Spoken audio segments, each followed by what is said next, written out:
I picked few examples. First of all, let me explain this to you.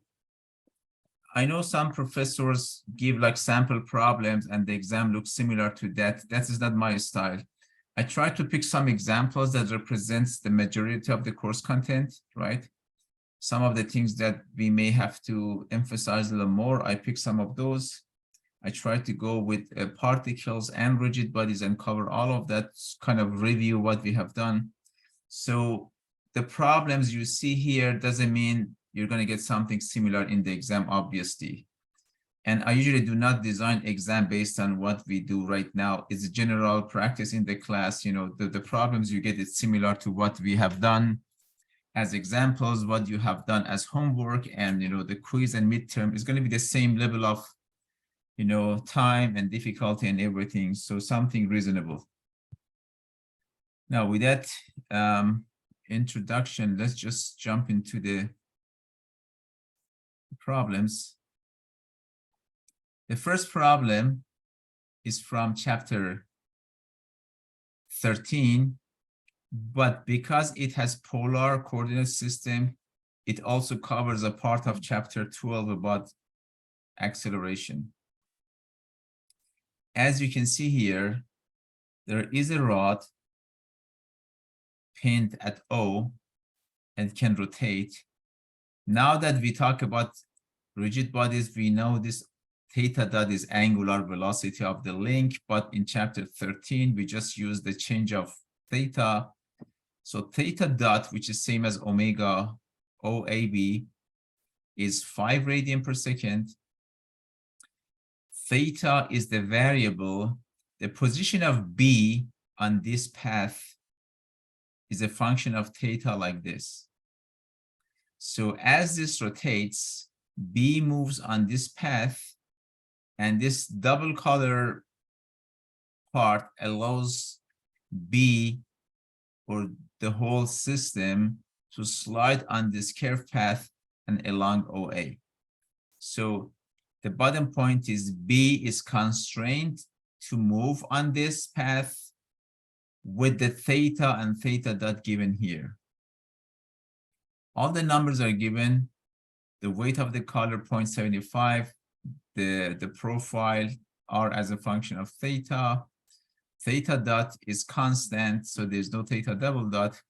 And pay attention here. If this was vertical, because this is chapter 13, you're going to use Newton's second law, you have to consider weight of the object. But because this is horizontal, technically weight is normal to this plane, has nothing to do with this motion. Does that make sense? So with that explanation, let's just go to the tablet. I'm going to share the screen.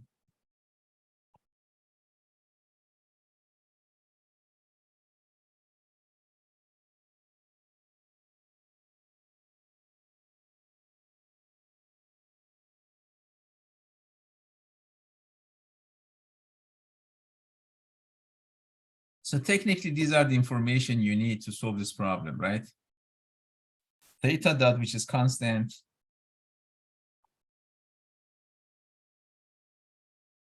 Which means obviously theta double dot is 0. Now, the first step to do problems like this that involves acceleration and forces is to do free body diagram, right? If I do this double color system here, this is B. Look at here for a second, please. If you want to write, I give you a second to do it later. When this link OA moves this way, it's going to push the color this side, right? Which means if that's the case, we're going to have a force perpendicular to this. Let's call it FOA, the force that OA applies to the color. As this moves here and B slides, there's going to be a normal force between the surface and this, like this way or that way, we don't know. We can pick one side.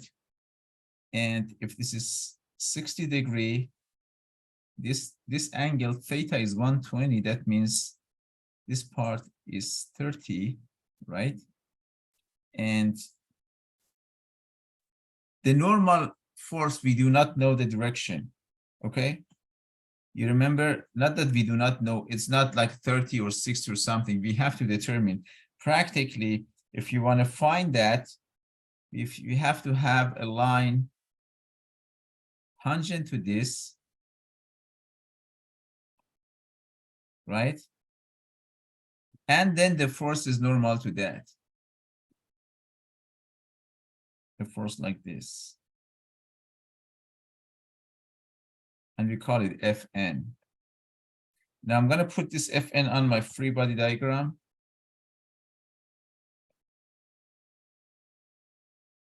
Right? And that's what we have. Regarding FOA, because FOA is perpendicular to this,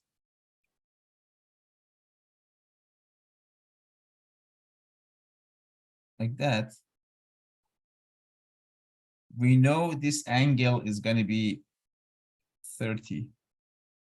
But about this angle, do you remember what we call this angle in the textbook or in the notes? This angle, we called it psi, right? Which is same as, if this is the tangent that we have, right? If that's my line, and that is the 30-degree that we have, right? We'll just make it like this. I mean, these are not accurate, obviously, right? This angle is psi, and then this angle is 90 minus psi, if you want to get the forces. And remember, this is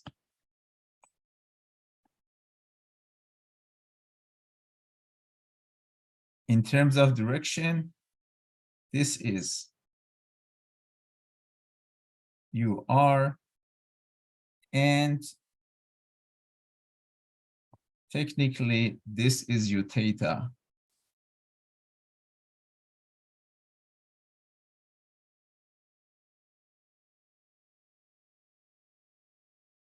Right? Which is parallel to this guy. Okay, so this is the geometry, and my object, let me just highlight it a little bit. This is my object, right? The double color slider. Now, if we do Newton's second law, we're going to have to write the equations of motion. So equations of motion in polar coordinate system.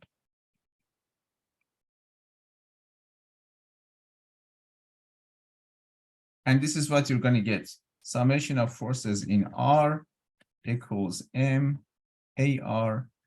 Summation of forces in theta equals M A theta.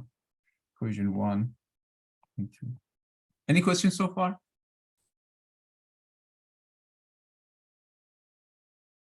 Now, if this was XYZ coordinate system, we would have done the same. If this was normal tangential, we would have done the same. With this coordinate system, because R is given as a function of theta, I'm going to use polar coordinate system, obviously. Now, before finding AR and A theta that we have to go from here, I'm just going to expand these equations and get the forces. So equation 1, in R direction, remember this is R direction, this is my Fn. So my Fn is going to have a component Let me move this here. If this is R direction, this is going to be R direction parallel to that guy. And this is going to be theta direction, right? This angle is psi. This angle is psi. So in R direction, we're going to have Fn sine psi, and is positive, and that's the only force, right? Because FOA is only in theta direction. Remember, this is how I get, if this is my n direction here,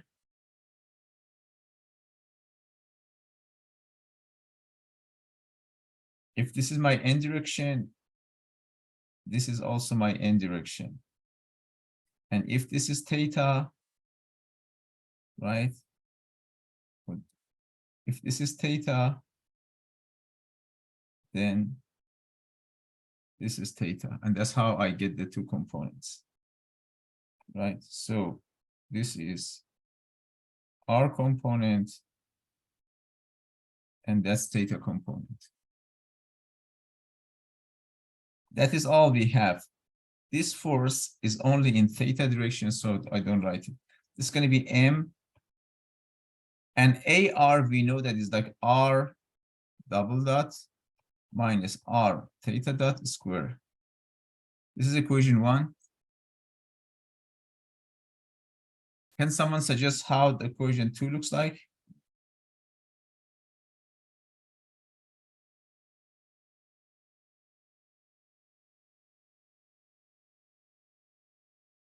Anyone?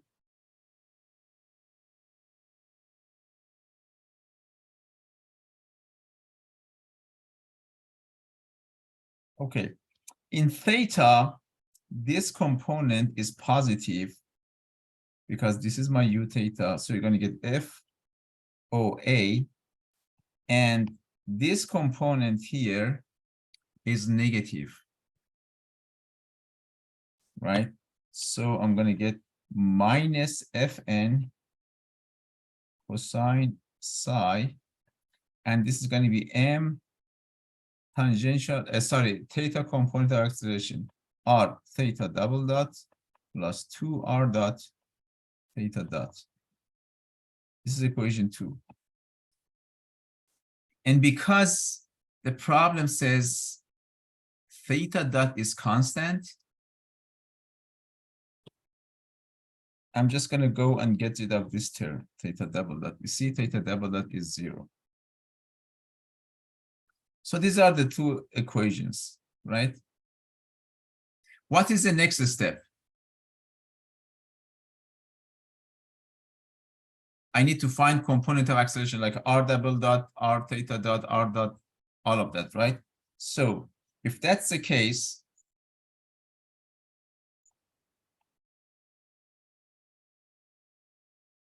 I'm going to use to find acceleration terms.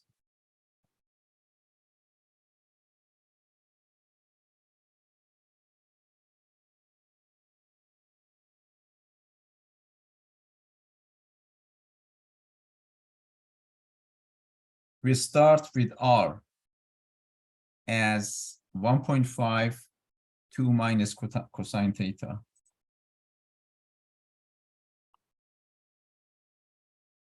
Right? First of all, at theta equals 120, R is going to be how much?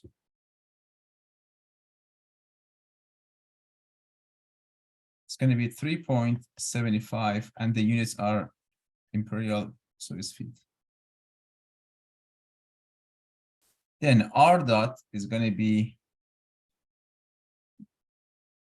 3. This is minus, so we're going to get minus sine theta, theta dot.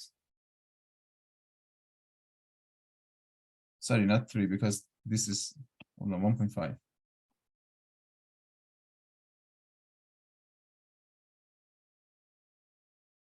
because this is a constant number, doesn't have derivative. And if you put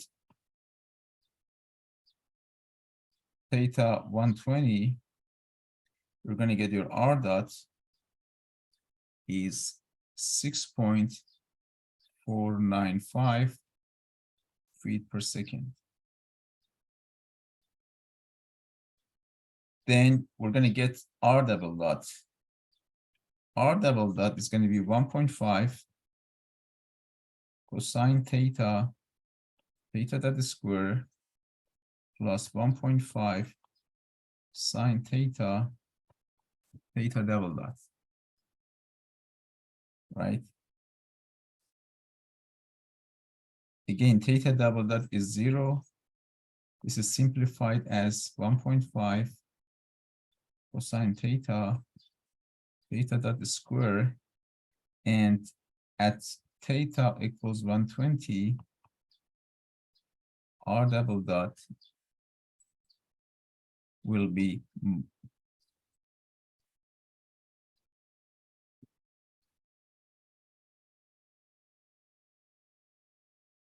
minus 18.75 feet per square second.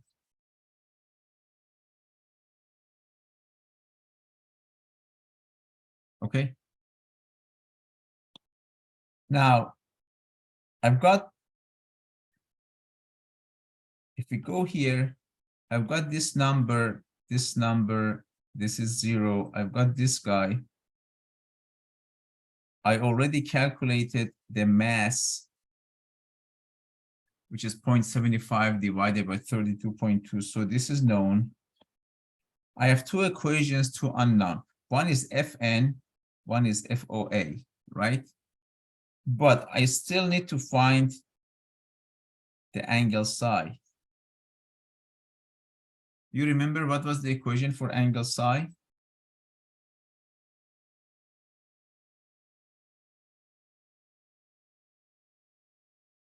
Tan psi was,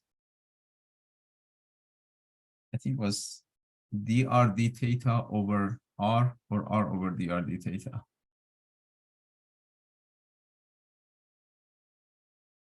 So r over dr d theta, which means 1.5, 2 minus cosine theta divided by 1.5 minus sine theta. And if you substitute theta as 120, you're going to get the tan as 2.8867. And then psi, the angle, is going to be 70.89 degree. This is your psi.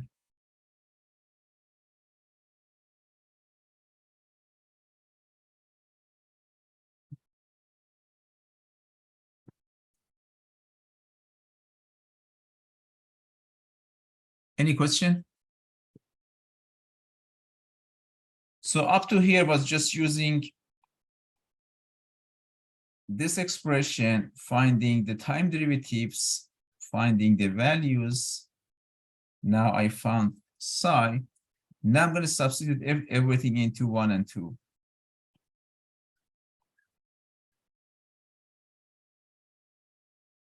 So equation 1, I have Fn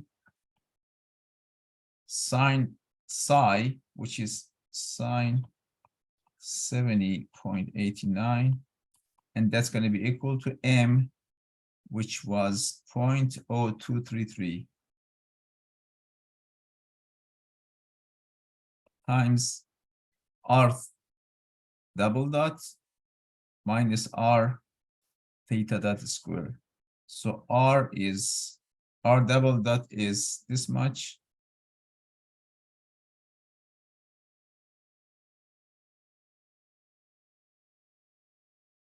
You know what, let's just write it down so I get enough space.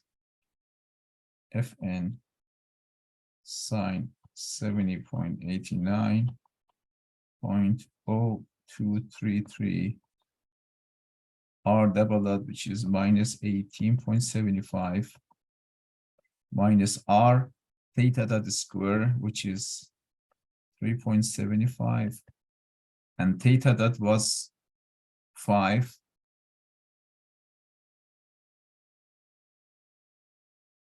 And equation number 2 is going to give me FOA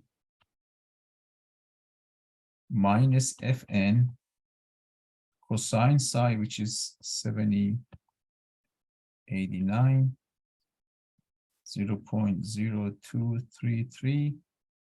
Then I have only this term times 2 times r dot, which is 6.495, and times theta dot, which is 5. I just substitute all the numbers. Now, this is simple equation from 1. You can simplify Fn and then substitute from 2 FOA. And let me give you these numbers.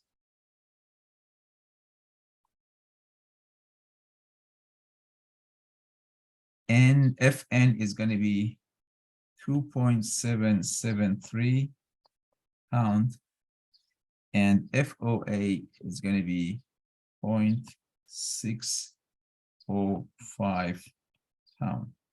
I get both of them positive, which means the direction I chose is correct. Sorry, Fn should be negative, because it should be other way. This is negative and this is negative, so Fn should be negative. Which means the direction I chose, look at here please for a second.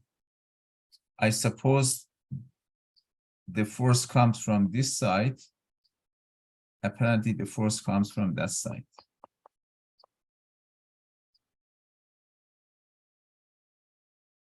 Okay.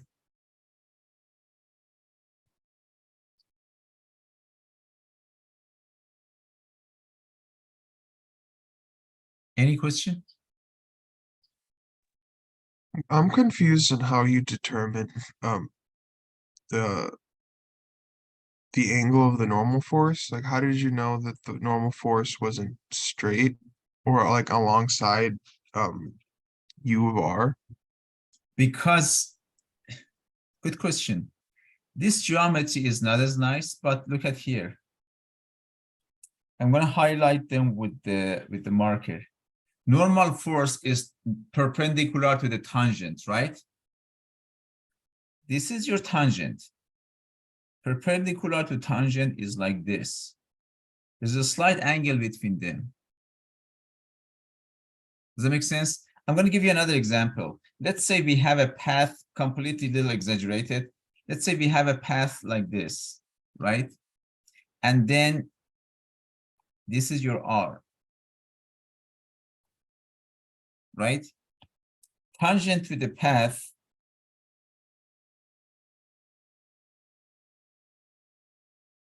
let me just do it by hand. I can do this. This is tangent to the path, right? Now, normal to the path should be in this direction. So this is N and this is R or UR, right? In the schematic I did, this looks close, but not identical. And you see the angle is like 79 almost. Where is it? 70. So this is like almost, 19 or something. But in general, this is tangent to path.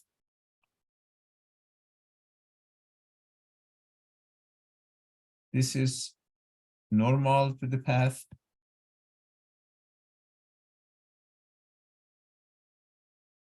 Then this is R direction. And if it, for example, rotates this way, This is going to be theta direction, right?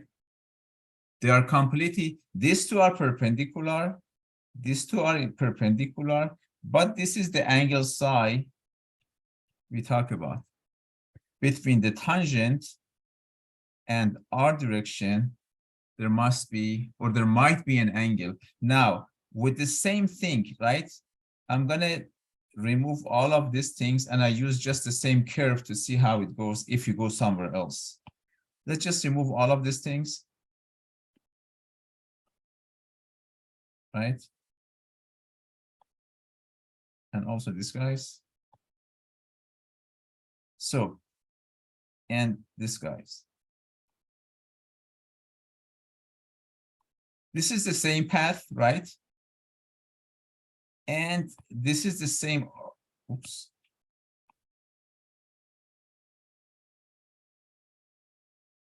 Where was it, the origin? Okay.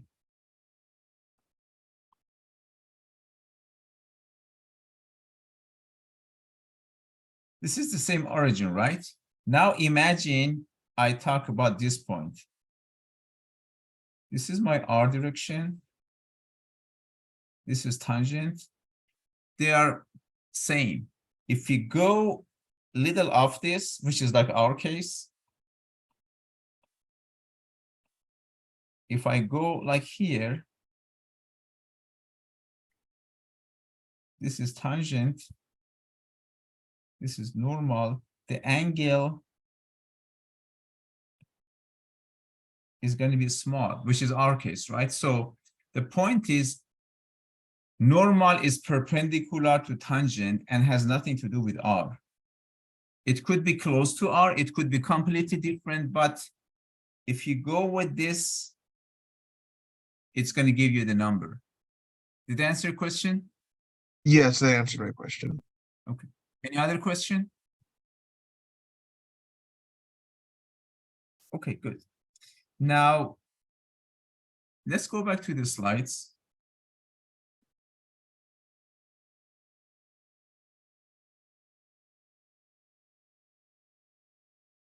So again, to review this, we reviewed normal tangent, polar coordinate system in terms of r double dot, r dot, theta dot, and all of that, get the derivatives, right? We also reviewed that psi angle, which is kind of something in this case, we don't have it usually in x and y or normal tangential. Those are like maybe easier. And also we developed the equations of motion, free body diagram, forces, dividing into components, getting all the forces. So this kind of represents some part of chapter 12 and some part of chapter 13, right? Now in this problem, we talk about impact. We had some examples about rigid body impact. This is just reviewing you, because I remember the quiz, I think it gave you a quiz or it was a midterm. There were so many mistakes here for many of you. So I think this is going to review that. You have two objects or two particles, as we call it.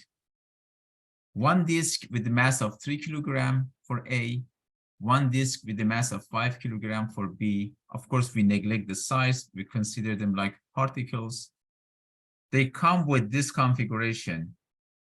A comes horizontally to right, and B comes with 60-degree angle to the bottom left, like that. This is the line of impact. The plane of impact is going to be perpendicular to this. And the coefficient of restitution is 0.65. We want to find the velocities after impact. Okay.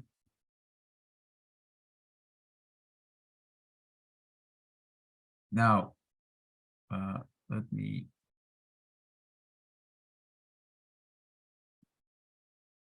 go to the tablet.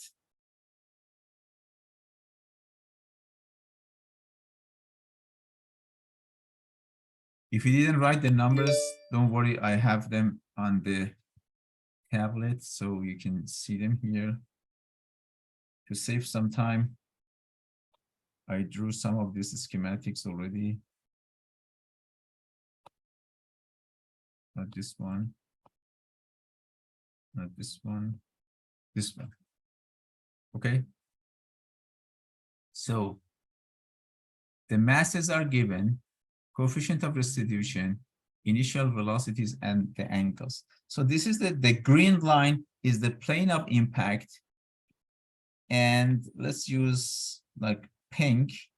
Where's pink? Let's go to pink. As the plane of impact.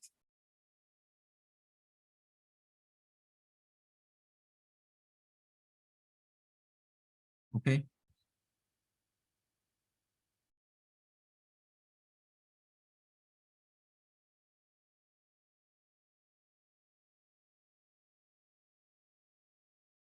Now, before you write anything, again, I'm going to emphasize these are really kind of recipe type problem.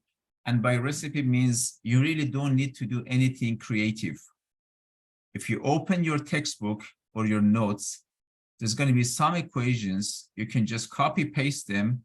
And I'm surprised sometimes you make mistakes rewriting those, maybe because of the concepts or because of the, whatever in the exam happens. But here's the thing.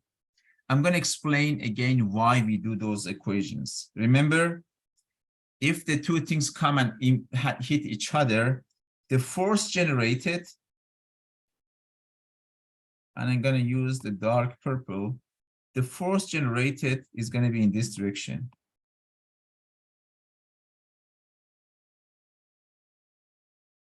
Between them, right? This is the force A applies on B, and this is the force B applies on A. So because of these forces, which are equal, obviously, right? I cannot consider, listen here for a second, please, and just pay attention. I cannot consider momentum in this direction for each of them individually because there's some impulsive force that doesn't allow me to do this. But in this direction, there's no external force for A or B, which means if we get rid of all of these things, right? I'm going to call this as N direction, and I'm going to call this as T direction, and these are the positive directions, right? Now, if that's the case, conservation of linear momentum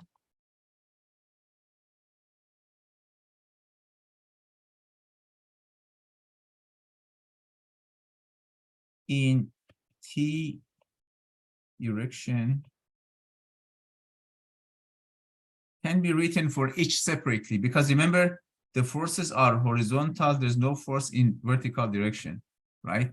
So if A or B do not have any force in T direction, they will maintain their momentum, which means MA VAT should be equal to MA VA prime T, and MB VBT should be MB VB prime T, right?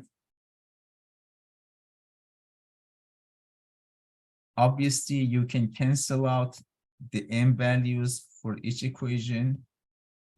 So from here, you're going to get VA prime T is equal to VAT. Now, someone tells me how much is VAT in this configuration. Jake, how much is VAT in this configuration? 0. 0, because obviously VA is only horizontal, so there's going to be 0.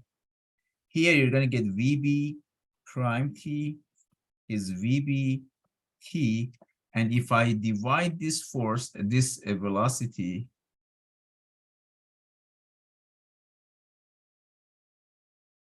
this is going to be VBT, and this is going to be VBN. As you see, it is negative, and if this angle is 60, this is also 60, which means it's going to be minus VB sine 60.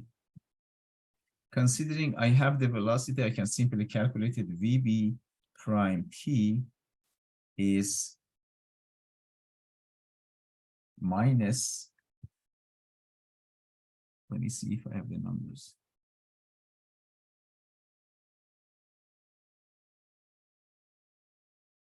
.062. The units, everything is meter per second, so meter per second. So I have got already two components of velocities that I need. V prime, VA prime t and VB prime t. Okay. Now, this is where most of you made the mistake. In n direction, because of the forces that there are here, because of these forces, I cannot analyze them separately. Otherwise, I don't know this force, right? So what I can do is this. Because of those forces, I consider this as my system. So those forces cancel out each other, right? And then I can say in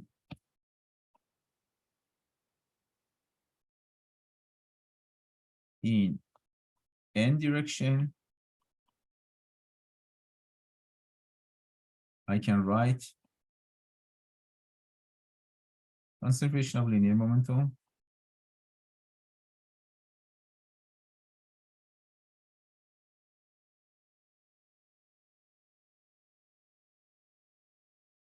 for both particles.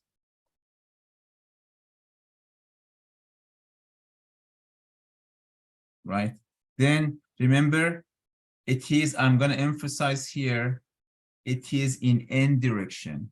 So I'm going to have to write down MA VA N plus MB VB N.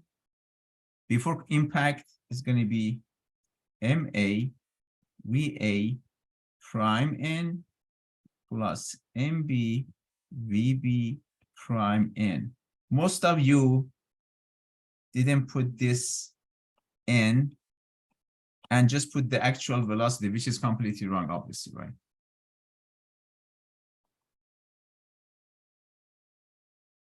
Now, we have these values. I can just substitute them.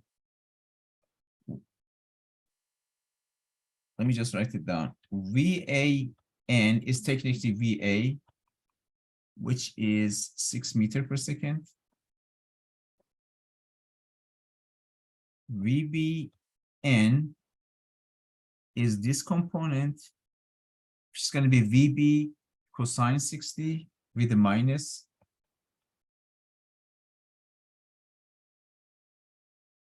Which is going to be minus 3.5 meter per second. The masses we have, I'm going to substitute. MA was 3, MB was 5. So 3 times 6 plus 5 times minus 3.5 is equal to 3 times VA prime T N plus 5 VB prime N. This gives you one equation, right? Any questions so far? Am I going too fast? Okay, so I got the momentum in T direction. For each of them, found the values. I got the momentum in N direction. Again, I repeat, this is for both particles together, right? And I get this equation. And the last equation, as you may recall, is going to be coefficient of restitution. And coefficient of restitution, again, is for normal velocities. E is VB prime N minus VA prime N divided by VAN minus VBN. And remember, we switch these two in numerator and denominator. It doesn't matter which one comes first. You have to switch them, right? And if you put the numbers, coefficient of restitution was 0.65. VB prime n minus VA prime n divided by VAN, which was 6, minus VBN, which was minus 3.5, right? And from here,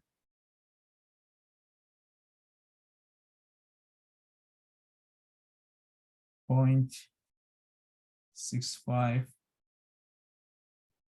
times 9.5, we're going to get 6.175 is equal to VB prime n minus VA prime n.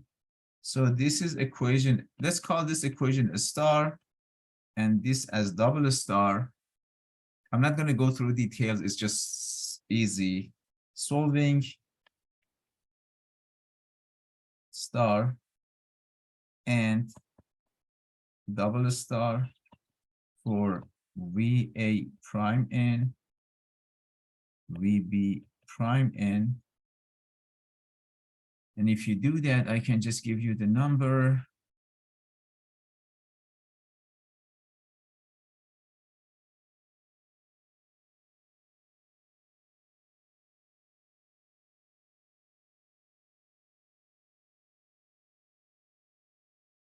I think 3.6. Then VB prime n will be 2.378 meter per second. VA prime n is going to be minus 3.8 meter per second.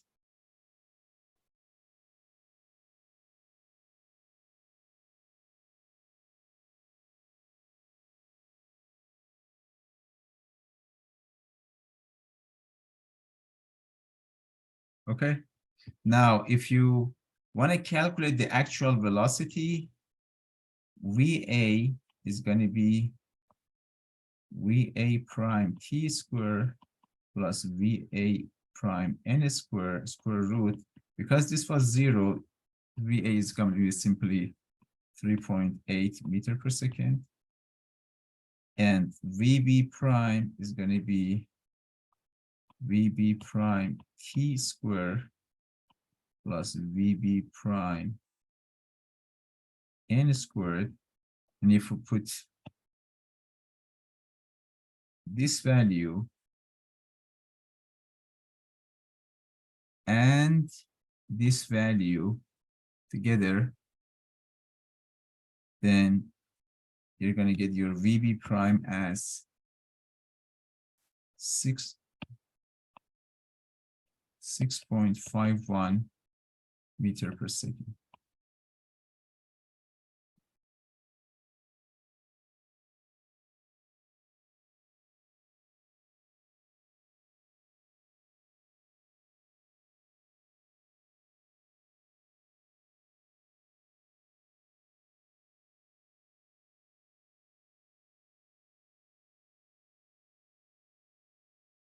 Any question?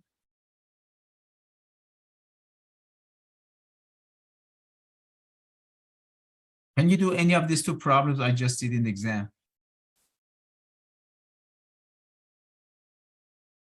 Now, in terms of timing, I know I didn't solve the equations. It may take a couple of more minutes, but we started at 10, 45 minutes, we finished two problems, and they're relatively lengthy, right? Which means if you know what you're doing, you can finish it on time. I'm not trying to say slow down and fool around and, you know, waste time. No. But if you know what you're doing, you don't have to rush to finish them, because, you know, sometimes you rush and that speed of solving creates some, you know, mistakes, and you do the mistakes you usually don't do. Just do it calmly, with the same pace that you can. And if you have done enough practice, you should be okay. Looks I good? have a quick question. Yes. Is the T direction always in between like the plane of impact? Yes. Because that's how we divide it. Why? Because remember,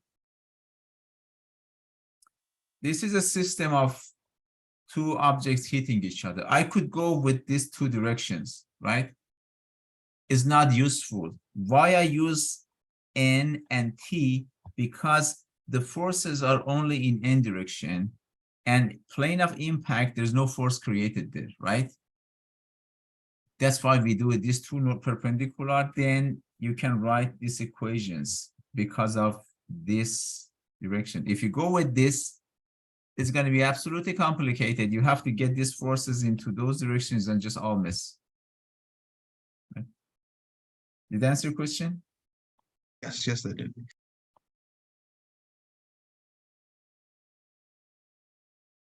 Okay. Because I think the issue with the midterm for me was just I couldn't figure out the geometry because it bounced off at a different angle and it came in at a different angle. But remember, if the two objects, and even for the rigid bodies, when something like, you see, we had something like this, and we had something like that, right? This is tangent to the two surfaces, right? If I want to draw it, this is tangent to the surfaces, and this is perpendicular to that tangent. So this is your N direction, this is your T direction. There's no force in here.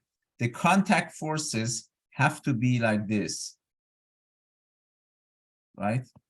Because anytime two things hit each other, the force created perpendicular to the contact surfaces. That's how we do it. Does that make sense? Yes. Okay. Thank you. Now, let's do to the next problem. Do you want like 2-3 minutes of break? Okay. Let's just have like 3-4 minutes of break. And when we come back, we do another problem. And that's for chapter 16 with a little more calculations. Okay. Let's start with another problem.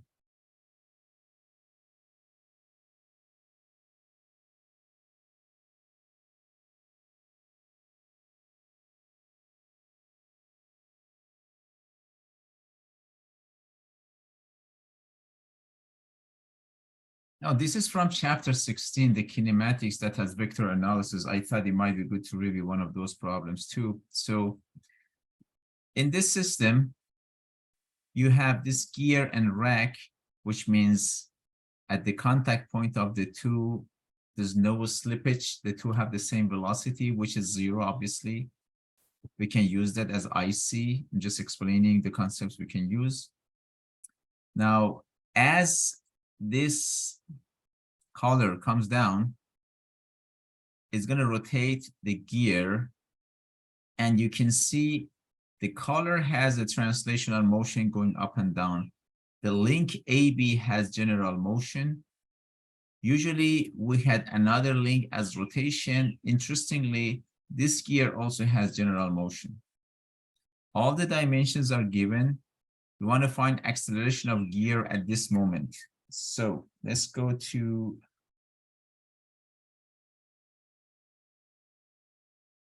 the tablet.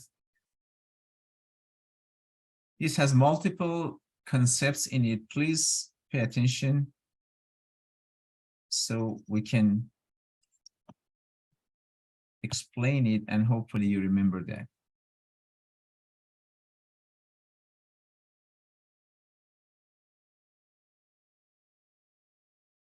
This is the schematic of the system. Well, I didn't draw the gear because it's not easy to draw gear here, but this is obviously fixed. And we know that at this point M, let's call it point M. At point M, there's no slippage, there's no sliding, right? All the numbers are given.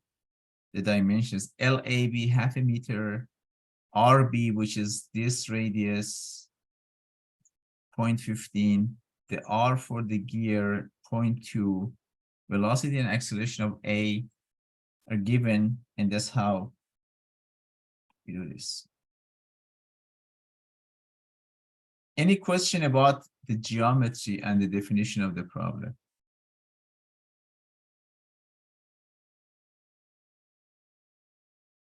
So to solve this, you remember we needed to find a link that connects the two other objects, usually has general motion. And if we want to do that, we can get the velocity relations, right? Now, if I consider link AB,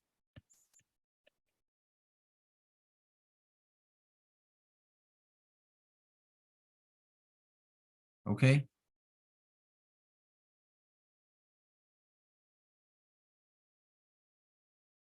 Consider link AB. I'm going to write VB is VA plus omega AB cross RB respectively. Now, please pay attention here for a second before you write. Remember, we also know that point M is what? Is IC for gear, right? Remember, if you have rolling object, the contact point is always IC. If you have gear and rack, that contact point is always IC. Now, before we start with this equation, look at here for a second, please. If this is IC, right? This is going to be radius of rotation. This is going to be RBIC. And velocity is going to be perpendicular to that. So VB is going to be something like this, right? Going down. Can you see that? Can you visualize it? I don't know how much it is, right? I can write VB is omega gear times RBIC. I know this number. I don't know this. I don't know that. I cannot solve it for now. But I know that because of this, velocity of B is going to be like that. Now I'm going to go back to this. Let's just complete this sentence, which means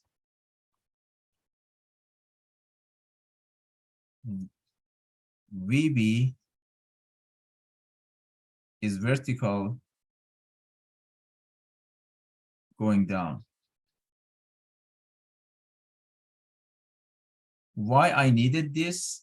Because in this equation, when I want to get the components one by one, I'm going to say VB as a vector is minus VB, whatever the number is, times J.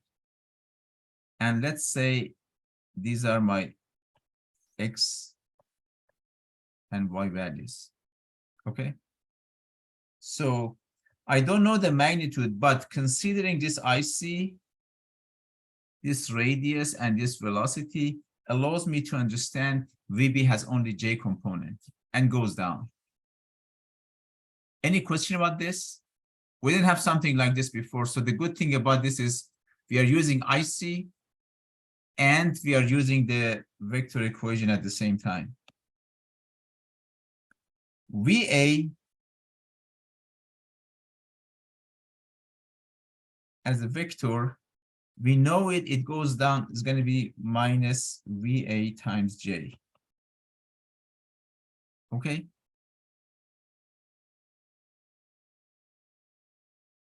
Look at here. For AB, I assume that omega AB is like this, right? Just going positive. So then the term omega AB cross RB respect to A is going to be simply omega AB times K cross RB respect to A. Let me highlight this for you guys. This is the position vector, right? It has a negative Y component and positive X component, and this angle is 60. So I can write LAB sine 60I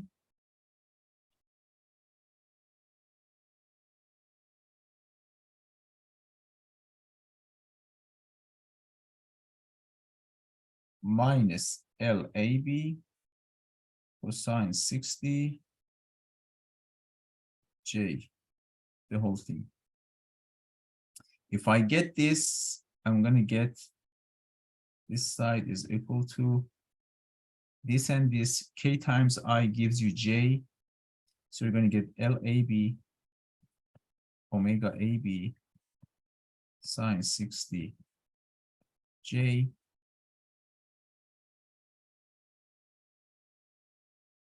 then minus LAB omega AB cosine 60 I. I have three components I needed: this guy, and this guy. Okay. I'm going to substitute into this equation. See what we get.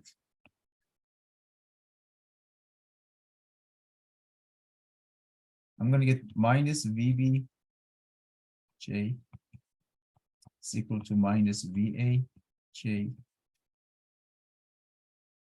plus LAB omega AB sine 60 J plus LAB.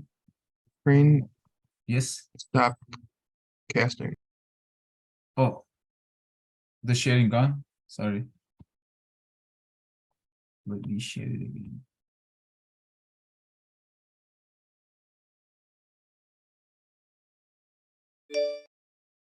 Sorry about that. We have been lucky that in the whole semester we didn't have any, internet shortage in my home. Let's knock the wood so it doesn't happen right now, because sometimes you just get disconnected for no reason. Doesn't matter how good or bad you pay for the service. Cosine 60 I, right? This is just substituting 1, 2, and 3 into this equation. Let's call it a star, right? Do you remember what was the next step? Anyone? Callie, what was the next step? You split up the I and J component. Separate the I and J component. Yes, for I, I'm going to get on left-hand side, you have 0, and you're going to get LAB omega AB cosine 60. And for the J, you're going to get minus VB minus VA plus LAB omega AB sine 60. Something interesting happened. This side is 0. What that means? Remember, our two unknowns are omega AB and VB, right? If I use equation 1, from equation 1, because this is 0, you can simply say, okay, you know what? Omega AB is 0.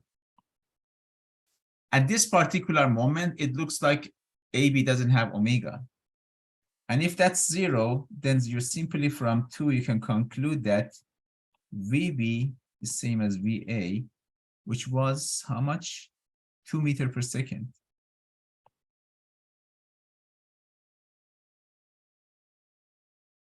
Interesting.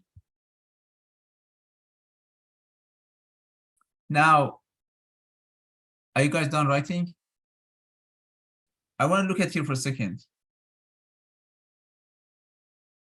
VA is vertical. We said VB is also vertical. Omega cross R is perpendicular to this. So technically, you're going to say like, if this is VA,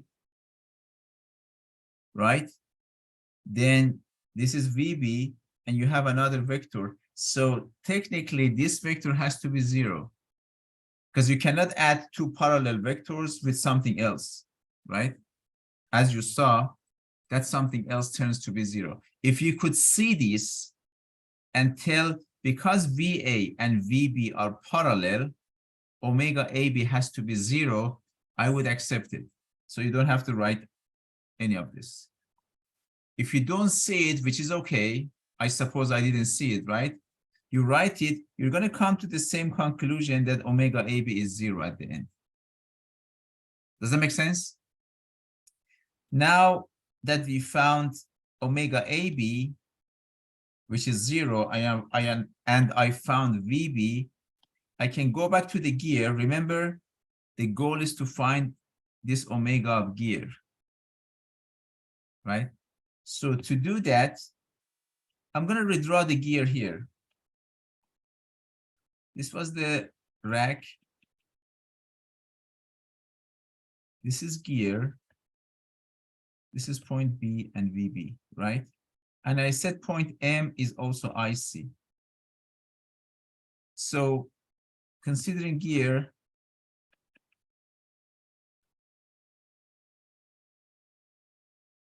and it's IC, I can simply say VB is omega gear times RB IC. Can I do that? That's always the case with IC.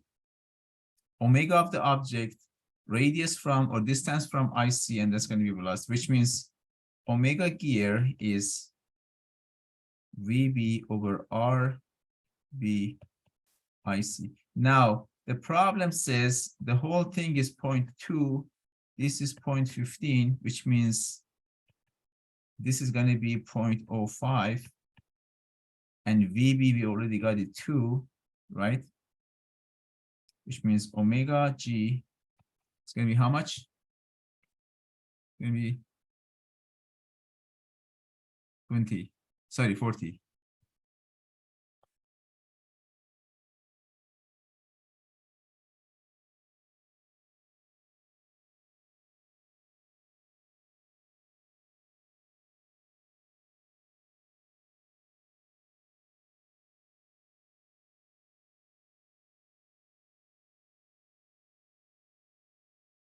Any question?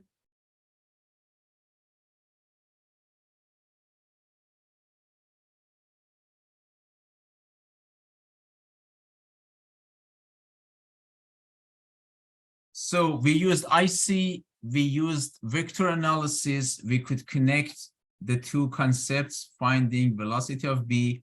You experienced a case that omega is 0. Remember, this is not complete translation.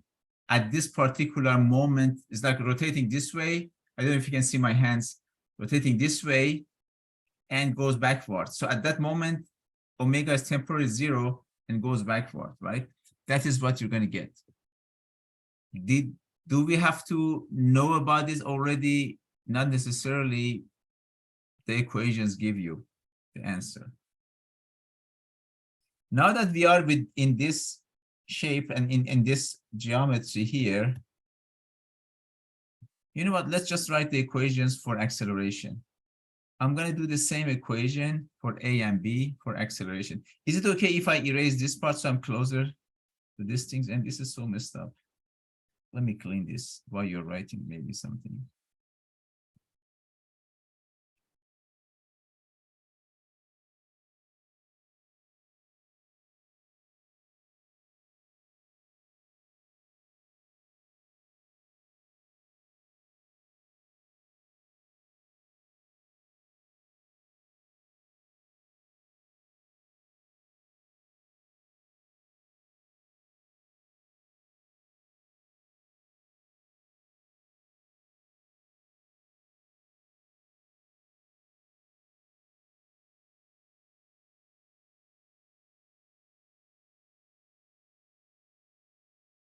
So if we get rid of some of those things, I think now it's kind of a little more clean. Let's keep that guy.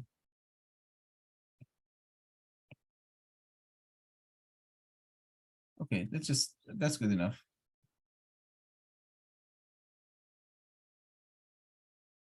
Now for acceleration, I'm going to do the same thing. I'm going to start with vector analysis, like AB is AA plus alpha AB cross RB respect to A minus omega AB square RB respect to A. Right? This is just the equation from notes. Because we got omega AB 0, let's just get rid of this right now. Okay. Now, what kind of motion B has? B kind of has general motion, right? It's not rotation about fixed point or whatever.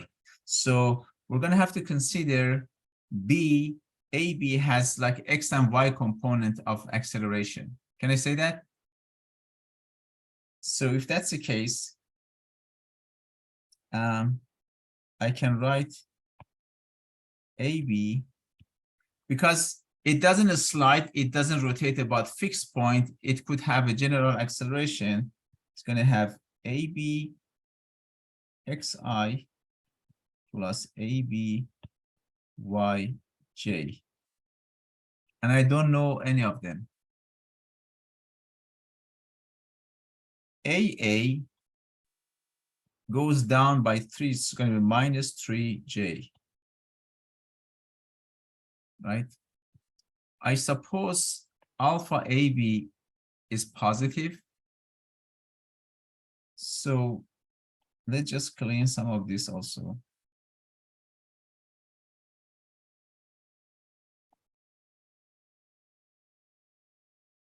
So alpha AB cross RB respect to A is going to be alpha AB K. Remember, just because omega is 0 doesn't mean alpha is also 0.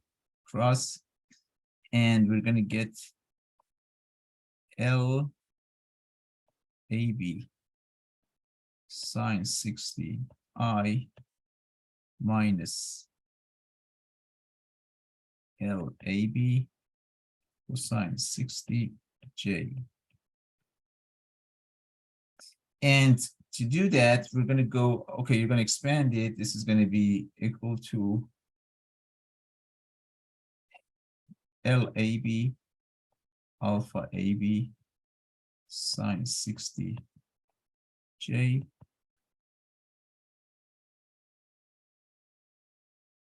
minus LAB, because one minus comes from here, one minus comes from K times J gives you minus I. Alpha AB, let's just make it plus. We know that it's just simple. Plus LAB alpha AB cosine 60 I. I'm going to substitute these values into this equation. So you are going to get ABX times I plus ABY times J on the left-hand side equals minus 3J. Let's just put it AA for now, because I don't want to put numbers and confuse you, because everything is parameter. I'm just going to keep this as AA, right? The value J. Then plus LAB alpha AB sine 60J plus LAB alpha AB cosine 60 I. Okay. And we're going to do the same, separate I and J's, see what happens. This is going to turn interesting. When I separate I and J,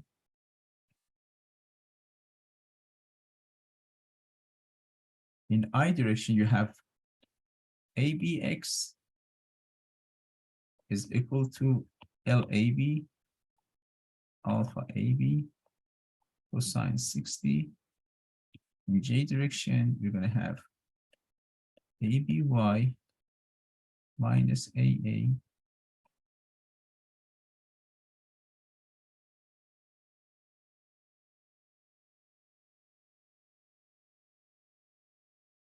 Any questions so far?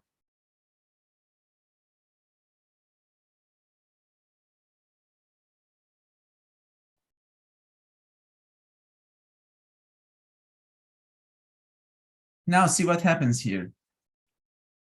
The unknowns are alpha AB, ABX, and ABY. I have three unknowns, only two equations. Equation 1 and 2. How I'm going to solve this?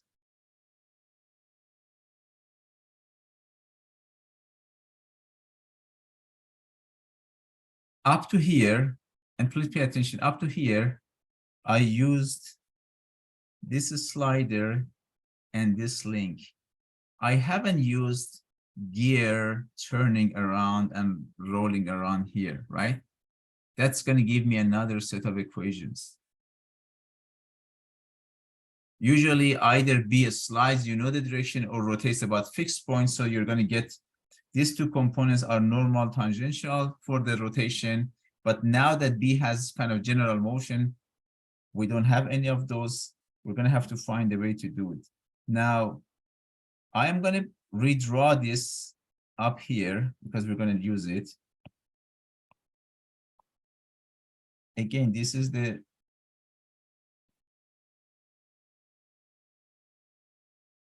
right. This is point B. This is point O, center of the gear. This is point M. What we know about O? Do I know the acceleration of O? Do I know anything about O?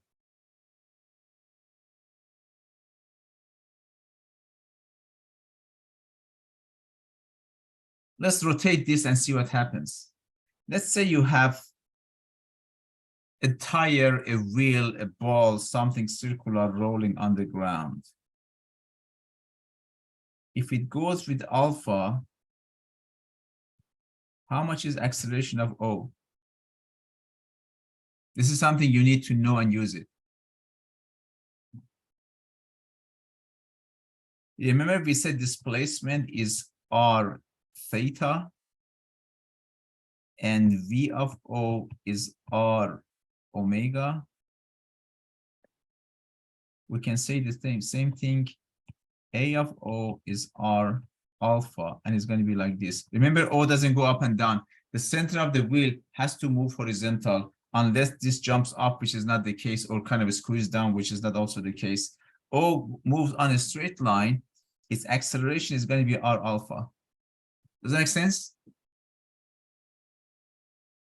Now, if I assume this gear has acceleration of alpha going this way, AO is going to be R alpha.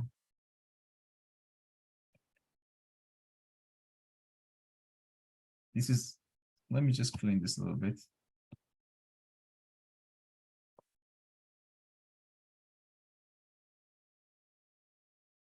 So if this is alpha gear, like this, AO is going to be alpha gear times R, which R? This is your R, right? And if alpha is this direction, AO goes on. I don't know alpha goes this direction or opposite. I'm just assuming this direction.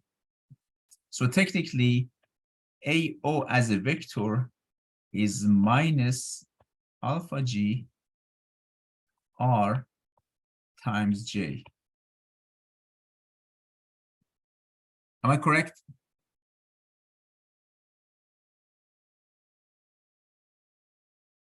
If something rolls, its center moves on a straight line and its acceleration is R alpha.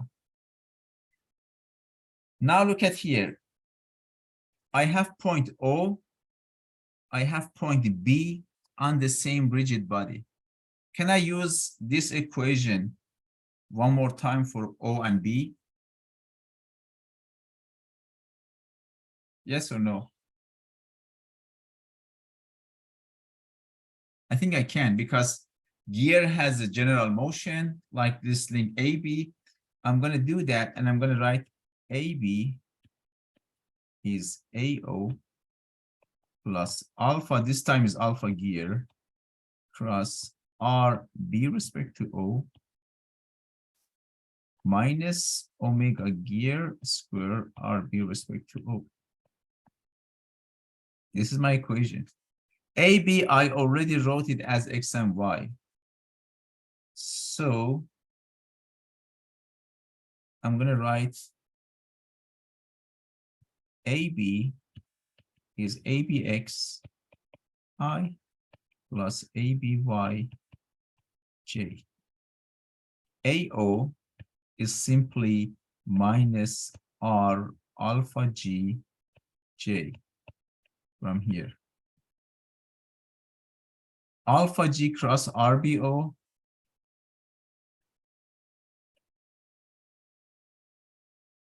is going to be alpha G times K.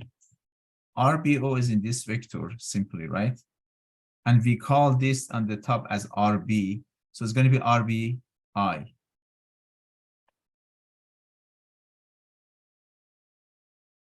And if you do K times I gives you J.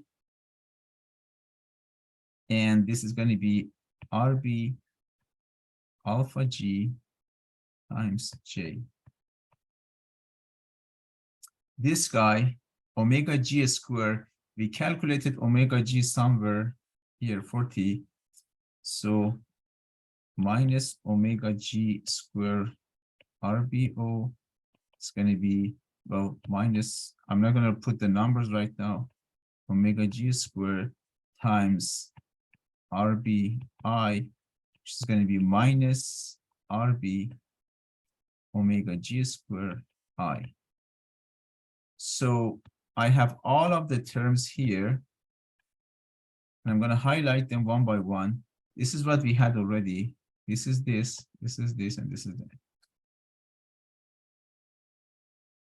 Right? Any question? So you had to write this equation twice, one for AB here and one for the gear.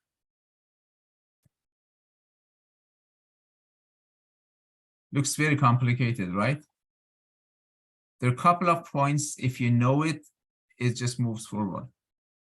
And that's why I chose this to show you a little more complex problem with a lot of I's and J's and some concepts so you can follow. Now, let me substitute those values, separate I's and J's, and see what happens. If I substitute these values in the main equation, I'm going to get ABXI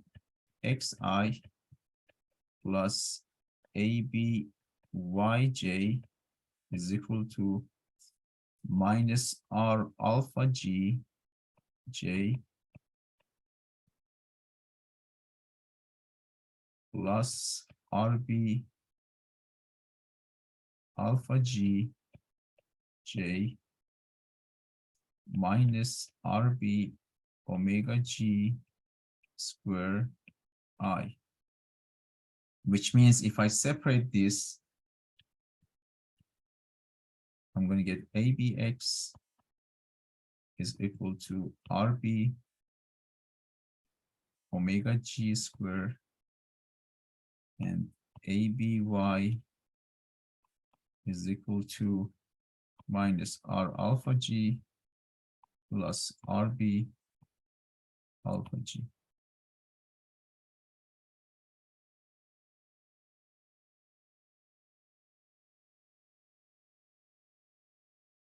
We call this equation as 1 and 2. I'm going to call this as 3 and 4. Obviously, from here, you can calculate your ABX. So if you solve 1, 2, 3, and 4, you're going to get ABX. You're going to get ABY. You're going to get alpha of AB as unknown. And also alpha gear, we don't know it. Oops. Alpha gear, we don't know it. So the last one is alpha gear. You can solve this for using this 4 equation.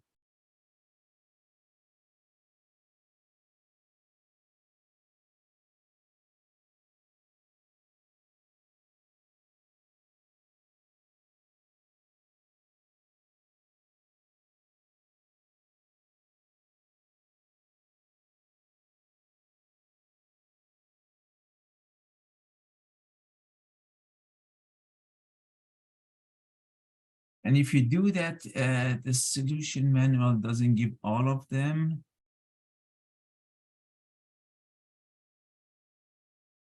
So alpha gear, which is what we were looking for, is 8,374 radian per square second. ABX, obviously, we calculated here. If you go RB omega square, you're going to get ABX as 0.15 times 40 square, which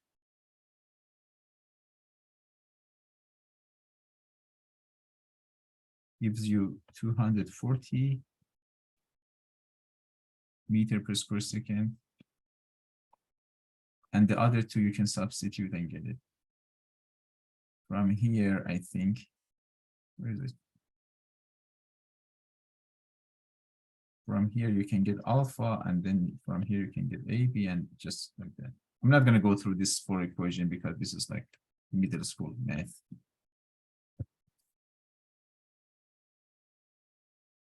Any question?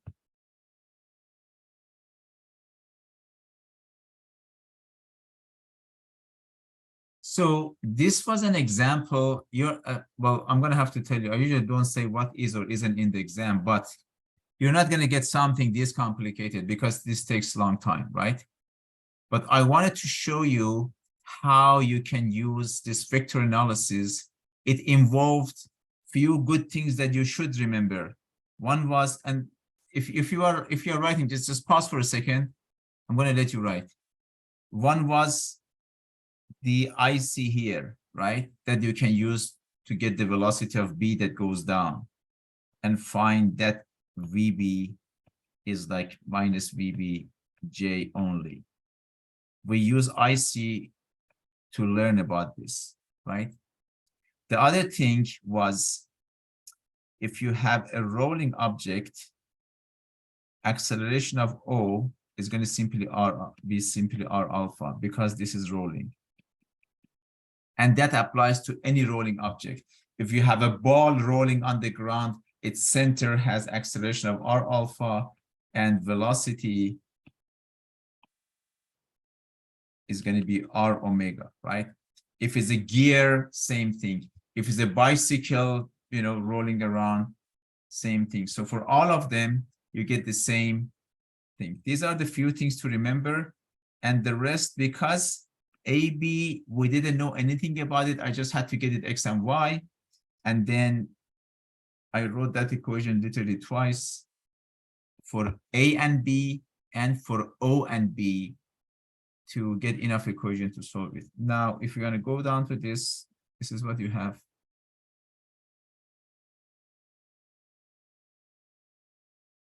Any question?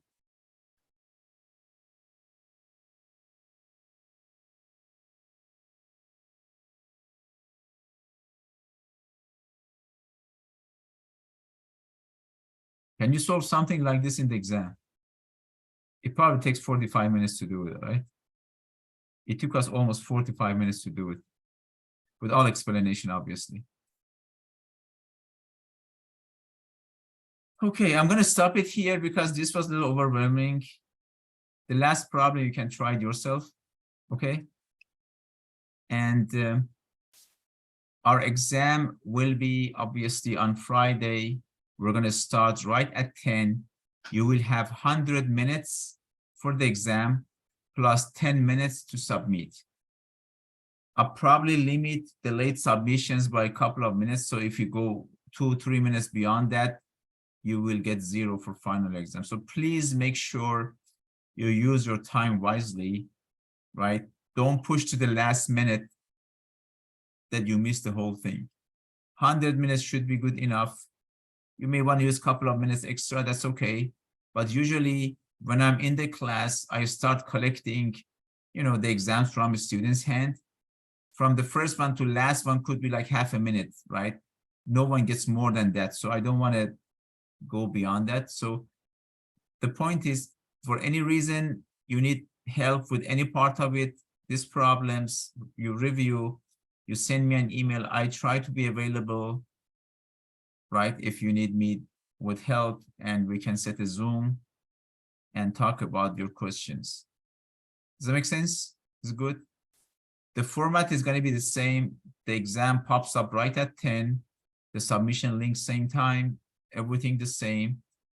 Again, the exam is comprehensive from chapter 12 to chapter 19. You have your last set of homework, which is 3 problems from chapter 19 due tonight. And I will post the solutions tomorrow morning so you can see how it's done, right? Please make sure you spend enough time practicing, and if you need help, let me know, because dynamics, as Callie said, is on the more difficult side of the courses, right, compared to some others. It requires more effort. It has a variety of solution techniques. You need to learn it. And for mechanical and mechatronics engineers, this is really fundamental course. Any question? Okay, thank you all very much. I'm going to stop it here. I will post this video and we go from there. So I see you on Friday, unless you want to ask me questions before that, which is fine. And good luck with this exam and other exams. And I appreciate you guys being patient with me for this 8 weeks of classes. I know it's not easy to be focused for 2 hours, looking at the screen, listening to my highly accented language and words, right? So, but I appreciate that, and hopefully we'll get good stuff coming out of this. Any question, any comment? Did you guys enjoy the whole course? Was it good? Because half of you literally didn't complete the survey. I probably have to ask verbally. So you guys enjoyed it. Okay. Thank you very much. See you on Friday. And good luck. Bye.